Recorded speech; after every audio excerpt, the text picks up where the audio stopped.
Mum and Son on the Money podcast with Lorraine and Travus from Happy Days Accountants. Hello, welcome to episode 2 of Mum and Son on the Money, the podcast where we break down everything that you need to know about your business in terms of its finances. Today it's a very important episode because we're reflecting on the budget which has just come out, which affects all businesses in the local area, and it's great to be joined by our resident experts from Happy Days Accounting. We have Lorraine and Travus. Hello, Lorraine. Hi Chris, how you doing? I'm very pleased that you're looking so festive. You got your Christmas jumper on, so that's good news. I'll bring as much festive cheer through this conversation as I can possibly do. That might be all the festive cheer that we get from your jumper. And Travis is here as well, who's decided to go in his generic form today. Yeah, hello. Hi Chris. I couldn't dig out the Christmas jumpers, and I guess one of us has to be the Grinch today if we're talking about the budget.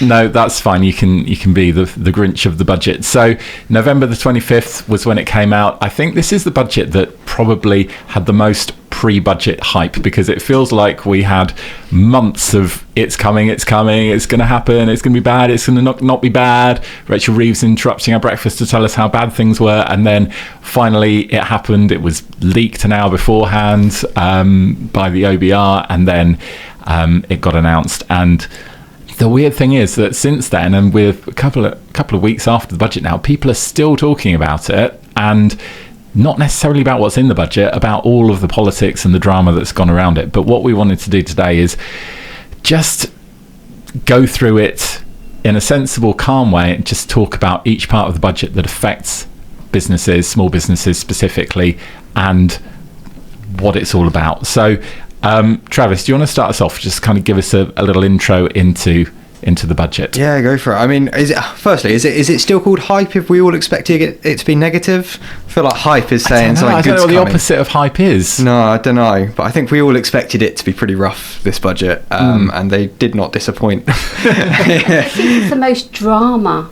of a budget, really, you know. It's like a bit of a soap opera it's been, hasn't it, for the last few months. And I think it was make or break for the government in the way that they've teed up this huge black hole, you know, these deficits in the country's spending. I think they've been teeing it up for such a long time. It was really to hit home, and I mean, again, without going too personal on it, it feels like it's been done the wrong way, personally.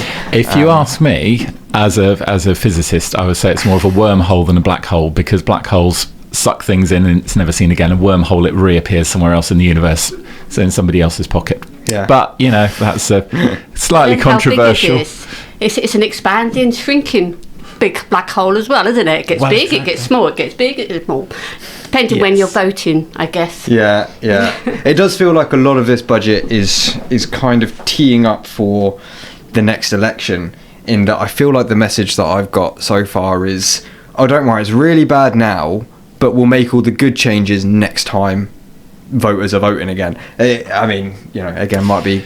The black hole was really big, and that we're being told it's not as big as they said it was. Anyway, I think we're getting a bit political here. Yeah, let's dive into the actual I think the basic thing is that this is a tough time for businesses. And a lot of the things we're going to talk about today are negative. So that's not a matter of opinion, it's just the fact that businesses are going to be struggling. I think the government would be the first to admit that it's going to be a difficult time for businesses, but they would say we've all got to pull together because it's a difficult time for the country. So growth hasn't been great this year. Unemployment seems to be going up now across a lot of sectors, particularly with young people, and I think some of these effects of the budget aren't going to make things better. So let's talk about taxes to start with.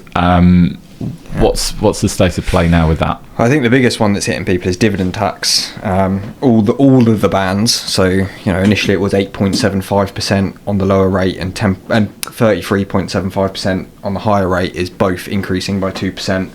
So that's any sort of profit share. That goes for business owners, that goes for shareholders in larger corporations, anyone who's earning money from some form of dividend, the taxes are increasing on it. Now, in itself, it's still more beneficial to use dividends than it would be for a director to be on salary. Right. But it just feels like it is one way that's decentivizing people from taking the risk and starting the business to grow the economy. But do you think the government's trying to close a bit of a loophole where directors of companies pay themselves with dividends rather than paying income tax? Potentially, but I also think there's a bit of a misunderstanding with dividends in that there's not, when we say 8.75%, for example, compared to 20% for PAYE, it sounds like there's this huge gap and business owners are getting this massive benefit. It's not as big as people think, because what a lot of people that don't run businesses don't understand is they've already paid corporation tax on those profits before that at a rate ranging from 19 to 25%. So, when you work it out for, if your business takes in £35,000, just as an example, I think I run the new numbers the other day, it works out on payroll you'd get sort of 2.2k, and a dividend salary split, to be most efficient, you get sort of 2.35, 2.4k take home in your bank. So it's really not that dramatic of a difference. It sounds like we're getting a really beneficial deal with 8.75% on tax on dividends, but then that goes up to 33.75% after £34,000 of dividend earnings. So, and that's an incredible increase compared to your PAYE 20% that's consistent until, I don't know what the bandwidth is. The same rates on that. It's the same. Yeah, values. so it sounds like we're getting a really good deal, but you average it out, it's not far out from I think just going a bit more deep into that, I don't think the comparison versus PAYE and salaries is really the whole picture here, because if we think about it in detail, you've got the risk, 9 times out of 10, especially in an economy like this, business owners are often, a good business owner anyway, I'll preface that with, they're paid last, they're paid after everyone else. So, there's an employee on a salary, yes, there's a slight, they're paying slightly more tax when you work it out, but they know they're getting their salary at the end of the month. Yeah. That business owner, when they get taxed more, we're in, a really rough economy at the minute for business owners. There's no guarantee. I mean, we've had discussions over the last few weeks with business owners going, I don't know how I'm going to pay my mortgage this month because of everything that's changing, the increased payments to staff, the increased taxes. They're the ones that are struggling, and suddenly that couple of percent that they got extra in their taxes. Remember, it's not a salary, it's on profit. If you don't make a profit, you don't get that dividend, and that is your income. Yeah. So, it's different. But it's a more of a, comparing to PAYE, but comparing to being a sole trader. So, sole trader, it used to be much more beneficial to have a limited company because you could have the dividend tax and the minimum wage. But sole traders now, they've reduced the Class 2 NIC, and so now they're increasing the tax on here. So it's kind of levelling out there with the benefit of having a limited company. But we kind of also feel that they're pushing towards sole traders. So then if their business fails for any economic downturn or any particular reason, non-payment of supplies, etc., then, they're personally liable as a sole trader. And people like HMRC can come after your house, they get first priority on anything, they come after your personal possessions. So it just feels like it's more competition with sole trading than the PAYE issue. So, but you can pay yourself PAYE from a limited company and make a loss on the business. So you have that option if you decide that that's the way to go, but it's like you say, the shareholders are the ones that are taking the risk, that are going to be footing the bill if the company doesn't make a profit, if it's making a loss, and you want to put more money into the business, then it's the shareholders that have to do that, and that's why the benefits are there, because the risks are there as well. I think as well, the other way to look at it is, we are in such a high rate of tax country already, which, I'm not disputing the benefits of paying into the system, and there's, I'm quite proud to pay into some of the things that the country does do. It's not all entirely negative as such, but I think one of the issues is maybe rather than trying to complain that dividends don't get taxed as high as PAYE, maybe the issue is more towards the fact of how much tax employees have to pay, and going the other way with it. It's not, there's always this kind of big debate and argument between sort of people that are employed and business owners kind of pointing fingers at you pay more tax, you pay less tax, whatever way it is. I think we're kind of potentially losing sight of the bigger picture, that maybe the whole thing as a whole, the whole situation it needs reviewing. But I'm not a politician, so I wouldn't want to go too deep into that. It's kind of a negative. We get this increased tax affecting us, but where's the positive? What will we gain out of this? We can't see the gain out of it because we're also incurring the cost for the NIC charges going yes. up. So let's talk about national living wage as well, because that's been increased, which is going to be difficult if you've got members of staff who are a bit more junior and you're already paying them a little bit more than you probably would like to because of the national living wage. It's great that you're doing that, but now suddenly that's going to be even more expensive on the payroll, isn't it? I think if we come in here and said national living wage is bad, no one should get paid living wage, would be people wouldn't like it. I think podcast. I think everyone agrees the national living wage on itself isn't a bad thing. People deserve a livable wage. It's kind of the basis of being able to live in this economy. I think the issue is where we've got every angle businesses are being attacked at the minute. It feels with the dividend rate, the wages going up, the NI increase we had. So in itself, seeing national minimum wage increase isn't particularly an issue, in my view. The issue is when you look at the bigger picture and you look at not just this budget, but the previous changes on employment taxes and everything. It's so expensive to hire staff these days.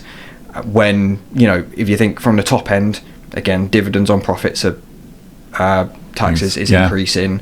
You're then on the lower end increasing the cost to hire people. That bit in the middle is getting thinner and thinner for business owners. And we're not talking, the big businesses, corporations of the world. We're talking your local shop, your local restaurant. These things, they're not making millions. They're not living on a yacht and driving Ferraris round. They're making a livable wage themselves, and they're being squeezed so much that it's becoming so difficult. I think that's kind of part of the issue here, is just we feel like the argument is to attack the big corporations, and that's what everyone's buying into. You see these gas giants making billions of pounds of profit, and there's take to that what you will, but these changes aren't really affecting them as much as what they would be. Us, we're a small local family run business. I'm sure Chris, you run businesses, you see it as well. It's affecting people like us that I don't have my Ferrari, you don't have a yacht. We're not in that sort of ballpark. We're just, I'll be honest, our salary comes from our dividends, from our profit, and that gets narrower and narrower, so it gets harder and harder for us business owners. And whether you like us thinking, you've got, some people think, you've got a business, you've got loads of money, and it's just not like that. No, and I think what ends up happening is it gets passed on to your customers, and we've seen this with restaurants. The restaurant meals have got so expensive since the national insurance increase, and with this living wage increase, it's going to increase even more, and it will get to a point where people eat out less and they spend less money with the business because it becomes a treat, not a thing that you do regularly. Well, I think in my head, when you think about it, again, you tot up the whole picture. It's so easy to look into each individual one of these and think, that's not bad. But when you put the whole picture together, that's when you start seeing the issues. And again, the restaurants are great example, because now you've got this restaurant that had national insurance cost increase. Great, okay, let's increase prices to account for that. Again, it's passed on to the consumer. Now you've been hit with dividend, right, where that business owner, again, he's not making millions. Let's say he needs 50 grand. That's the salary he wants to take out. That 50 grand's now costing more money. Prices need to increase. I now need to pay my staff more. Okay, prices increase. By increasing that national minimum wage plus everything else, people are going to be worse off in the long run because of all the price changes that are going to have to happen. Short term you might have a few extra pounds in your pocket, but long term it's realistically going to be a negative impact. And it's going to be terrible for inflation as well if the prices keep going up, and the national living wage won't be a wage that you can live on anymore, so that will have to keep going up, and you can just see it's just a compounding issue. A compounding issue. I was going to say it's just going to spiral up and up and up and just be a nightmare. So national living wage, we'll put that down as a negative as well then, I guess.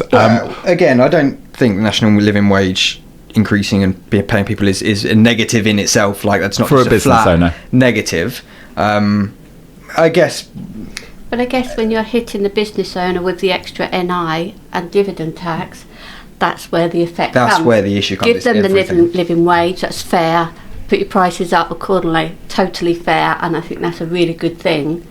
But the other taxes are what cause the issues back on your everyday minimum wage earner, isn't it? Because they're going to have to pay more for everything else because of those taxes, and probably don't realise that. You know, a lot of people just like, oh, we're getting more money. But then again, you've got the other thing, the tax band's freezing for 6 years.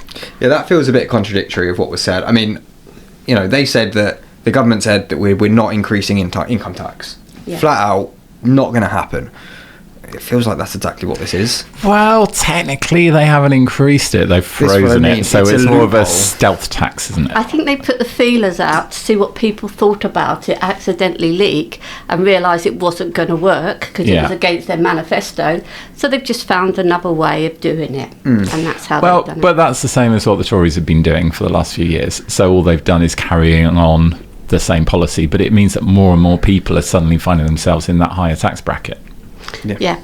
I think for those that don't kind of understand what that means is, you know, if each year you get a 4% pay rise in line with inflation, in 5 years' time or by 2031 when that freeze ends, your wages would have increased 4% each year, therefore meaning that, you know, the £50,000 higher rate tax threshold is the equivalent of, say, £40,000 today. So more people are going to creep into that, in essence raising more in income tax, which is why to me it feels a little bit contradictory that it's like we're not increasing income tax. Although that didn't happen, it feels like extending this is kind of a backhanded way of doing it.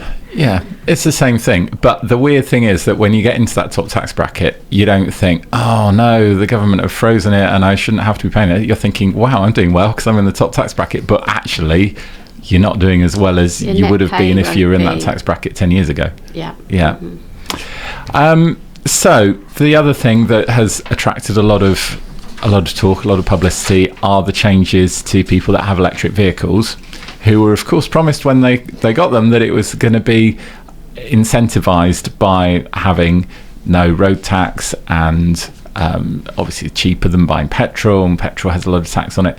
Now it seems like the government have backtracked a bit on that. This one feels personal. There was a response, you know, it wasn't personal to me, but it feels personal. It's very personal. So you've got an electric car. I do have an electric car. I bought it a few years ago now, under the impression of, you know, we had at the time no road tax.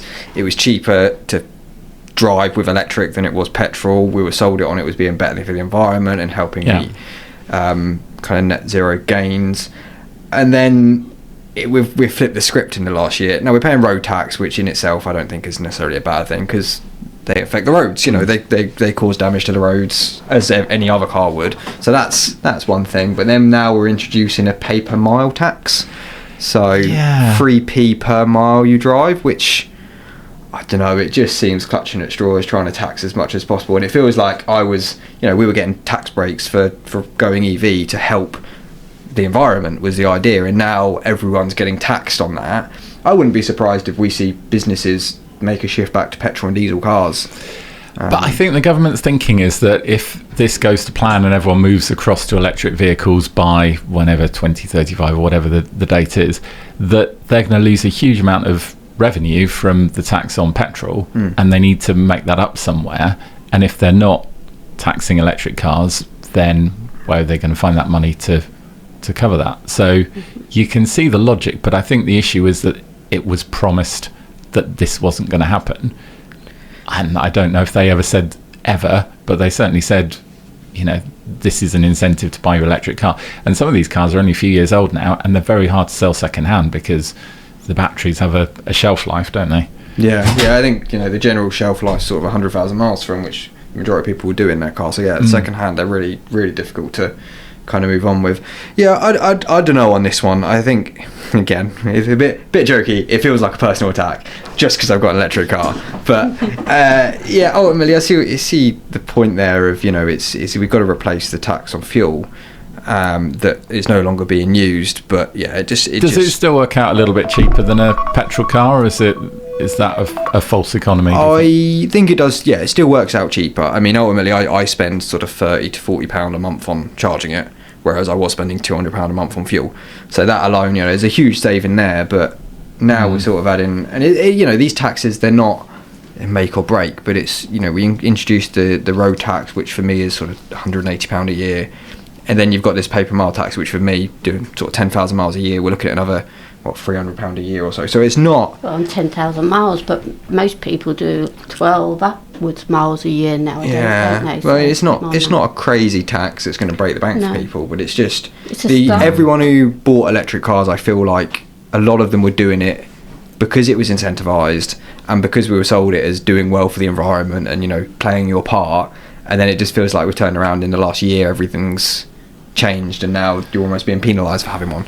Exactly. It sounds like you're being penalised for doing something good. A lot of people have opted for petrol vehicles. Myself did the same for convenience, etc. And it feels like you're being kicked for it. But it's also a starting point, isn't it? 3 pence. Next year, 4 pence. 4 pence. Yeah. Who knows? But I guess the people that do have electric cars probably aren't doing huge numbers of miles because of the hassle of charging it all the time, that you wouldn't go on a road trip across Europe in an electric car unless you had a few months to spare to be constantly charging it. Yeah. So, maybe the annual mileages won't be that high, but you're right, it's a slippery slope, and you can see where this is heading. I think this is one of the lower on the important list, to shine a spotlight on. I think this was coming anyway. It's not affecting everybody like your minimum wage, your living wage, and your dividend tax. If anything, I'll just get back out on the motorbike a little bit more. I won't have to pay per mile on that. Can you get electric motorbikes now? You can, you can. I wonder if that will pass over to that as well. Yeah, was it just cars? I didn't think about that. No, that'll be something to look into. I think it's just electric vehicles in general, isn't it? Probably. So, like electric vans. Might do electric scooters if we're not careful. Yeah, all those mobility scooters are going to have to start paying per mile. They have a little mileometer on them. So obviously there are some people that have benefited from the budget, and the 2-child benefit cap has been removed, and that has been somewhat controversial. So we do need to touch on that. I know we don't really want to get too much into politics, but that is another feature of the budget, isn't it? Well, I think, it's another feature. So here's the thing with this. Now, I'm proud to pay into the system that benefits people in the way it's intended, right? So I actually read a story a couple of weeks back, and it was about this young mother of 3 whose partner sadly passed away, and she was left with 3 kids to look after, ranging from 6 months to 12 years. And she was working full time, couldn't afford to support them, so had to go on to benefits to support her and her 3 children and be able to survive as a single family. Now that sort of story, someone with such a great loss, bringing up the 3 kids still and trying to keep that family together, that's the sort of thing that you're proud to pay into. You're happy to fund people that need help like that, and I think that's really important, that we don't forget in this big kind of the benefit system's a fraud, whatever you want to call it. I think it's really important to think it does benefit the right people as well. The main issue isn't the 2-child cap being removed, it's just the sheer level of kind of taking advantage, the abuse of it, isn't it? You've got disabled people, things happen through no fault of their own, and they deserve a decent benefit system to give them a good comfortable life because of the misfortune or whatever that's taken them that way. I think we more need to deal with the abuse of the system. That is the problem. Lots of people abusing it. How do you deal with that and maybe invest the money that way? Yeah, because that's the other issue at the moment, that the courts have got such a backlog that it's very hard to prosecute people anyway. There's hardly any room in the prisons. There's so many factors that come into this, aren't there? Yeah. And there was a young lady doing videos online from Thailand. She had a young boy and promoting how you can, I think it's a PIP system, is it? Something to do with benefit. How you can get that, and she was earning so much money from it, living a life in Thailand with her son, and she didn't have to, how you could gain that money without attending any interviews with them. And she was boasting about how she was doing that. Yeah. from Thailand. You think they caught up with her in the end, didn't you? I think she I went hope so. quiet. Yeah, she went quiet after that. But it's so silly. So those sort of things, that's where we all, working people, begrudge paying for that. But not for the right source. So that's, I think it's another case of kind of false media, not false media, but very, very kind of specified media pointing out one particular issue or all of the issues with the system rather than focusing on the good stuff. So we're in an issue at the minute where a lot of the population is just completely anti-benefits. They don't want to pay into the system. They don't want to do it because all they see is how it's being abused on a day-to-day basis and all the ways that their money is going to places they don't believe in. That's the issue. But again, it's one of these tight ones. People need to remember there is a real good side to having these benefits in the country. Yeah, and I think that there's still a minority of people that are abusing the system. It's not everybody doing it. There's a lot of people that are and deserving it gets of it. publicised, those ones. All the good ones don't get publicised. And of course, that's all you hear. But then this kind of brings me to charities having to support a lot of these people. And that affects them. The living wage affects them because their funding and their grants don't increase. So then they have to think about their budgets, tightening their belts, and sometimes unable to offer the services that they want to because they have to make cuts somewhere. So the charities suffer big time, and of course with the welfare and all this, I think they might be the toughest ones suffering from it, So yeah, but I mean, my experience is that there are charities that do employ a lot of people and could maybe tighten their belts a little bit in some ways, but not all charities. Some charities are run on a real shoestring and they really struggle to get through. Yeah, you've got the larger charities, but again, with our businesses and our charities, we're more in the world of just small, medium type of organisations that we're dealing with. Goes back to what we were saying before, where it's not the big corporations that are being hit by this, or the big charities. The big charities obviously it affects a bit. Big corporations are barely scratching the surface, realistically.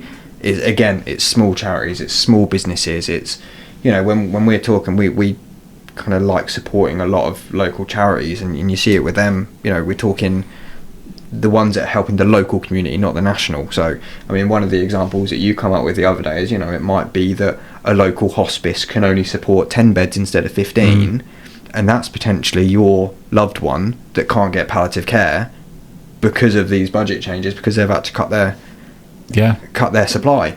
And I think that's the big thing, that the vast majority of sort of sectors and industries and people that this affects, it's all the local stuff. It's not the national. Well, I think it's also if people have got less money in their pocket, they're less able to give to charity, and also companies that support charities won't have that CSR budget available because they're feeling the squeeze as well. So there's so many different ways. It's amazing work what the charities do, absolutely amazing work, but it's such a hard struggle. As with businesses, I'm saying it's just a struggle. They're struggling, or they're just getting to grips with things. Now they're hit with this, and it just puts you back. It's like one step forward, two back from COVID times, basically. That's kind of what it feels like. Well, let's talk quickly about some of the other changes that have come about in the budget. There's changes to people that have property and savings taxes have increased, haven't they? Yeah, I mean, it's not a sector that we're dealing a crazy amount, but so any landlords out there, they're now paying more tax on their rental incomes. There's an increase in tax to savings as well. So with that mixed with the change in ISAs, everything that's happened there, it does feel like there's people being penalised for investing their money and kind of saving their money. Again, I can see why. Maybe it's the government trying to get people to spend, because obviously you spend, you grow the economy, cash gets flowing, more taxes get paid. But it feels like anyone who's saving or trying to do something for the future, whether that be rental properties, is being penalised a bit. They're all increasing by the same as dividends, I believe 2%, isn't it? Yeah, they're all going up by. They do want us to invest in the country, but this is not the right way to go about it. Talking about share investments, share ISAs, etc. Because the 20,000 split across both, but 10,000 just in your normal ISAs. And they do want you to invest in the country, but this doesn't seem to make me want to invest in my country, at the moment. So just don't seem the right way of going about it. Well, I think the expectation is everyone invests in the country except the people at the top of it, and that might be a bit political to say, but it feels like they'll take their yachts over to Monaco. Yeah, but the way we should be incentivising or investing in the country is kind of being a place where growth is inspired, employment.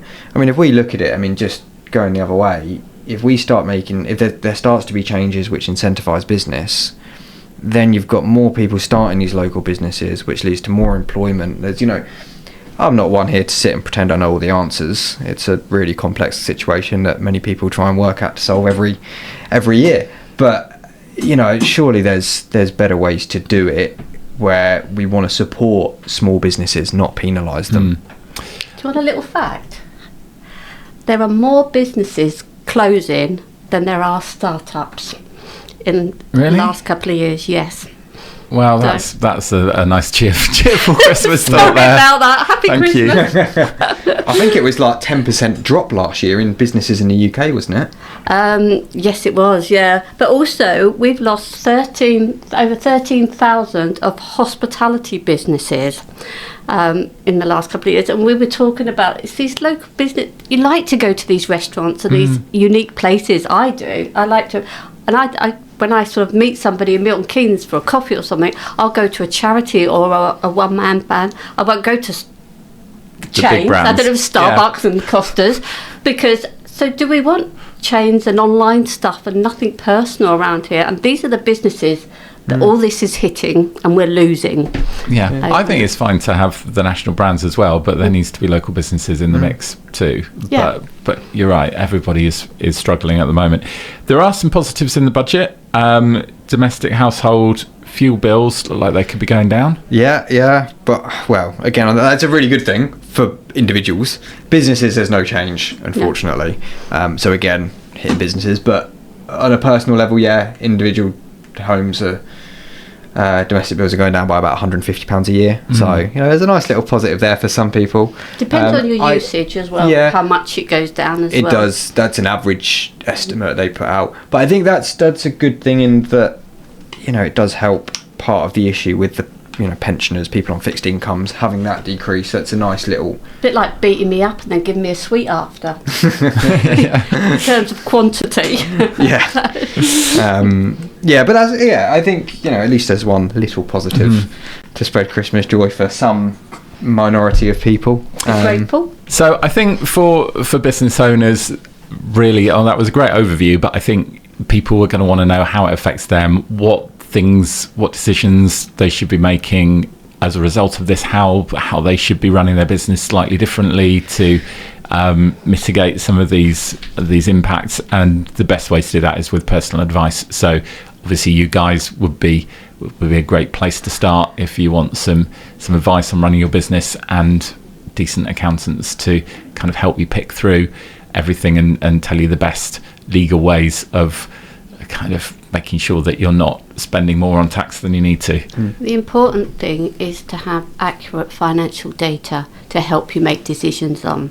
That is the important. Make sure whatever you find is up-to-date financial data on a regular basis, looking at it and forecasting ahead so you can see where there might be issues and you can do something about it before it happens. Don't try and do something afterwards, because you can't do anything. Once it's happened, it's done. I think that's even more important, as although we say businesses aren't there's not much growth in the economy at the minute, there are businesses still growing, and I think this is a point where it's really important to get your numbers and plan correct before hiring, because hiring is so expensive. It's not like when it was cheaper previously. I'm not talking cheaper as in paying people less money. I'm paying less taxes on it and things like that. A lot of people could probably put a stab in the dark at hiring and it work out for them. Now, with the cost of it, you've really got to plan and know where the business is going to make use of hiring someone and justify that cost these days, which is again why employment is probably going down. But again, a good thing for business owners with making sure your numbers are accurate and forecasted out so you can make those decisions. Know what the cost is to the business. That is vital, because you might think of a salary of £30,000, but that's not the cost to the business. It's a lot more than that. And a lot of people don't realise about the employer's NI. Smaller businesses, as you're growing as well, the employer's NI on top and the employer's pension on top of that. So a 30,000 salary will be, 36, 37 cost to your business. And you need these accurate data to think about it and think ahead. £30,000 sounds like a good salary, but we're teetering on the point of that becoming minimum wage at some point. Yeah, not far off. So obviously you can't put a price on having the right information and just making sure that you're in control of your business and you're making the right choices. So this is where you guys come in. Thank you very much for that amazing, really clear, I think, overview of what the budget means for small businesses. It's kind of put everything in perspective and nice and frank discussion about what it all means. And sorry to be so negative. We'll try and do better in episode 3. Yeah, I promise we're not the negative ones. The content we have to discuss here is a bit negative. We're not the negative ones. I mean, it's called Happy Days, this podcast. So we need to know. Like, episode 3 is going to be a lot happier. Absolutely. So there we go. Yeah. But have an amazing Christmas, guys, and we'll look forward to catching up with you in the new year with more fantastic advice for small businesses in the local area. Thanks very much. Thank you to Chris. Bye. Thank you for listening. Bye.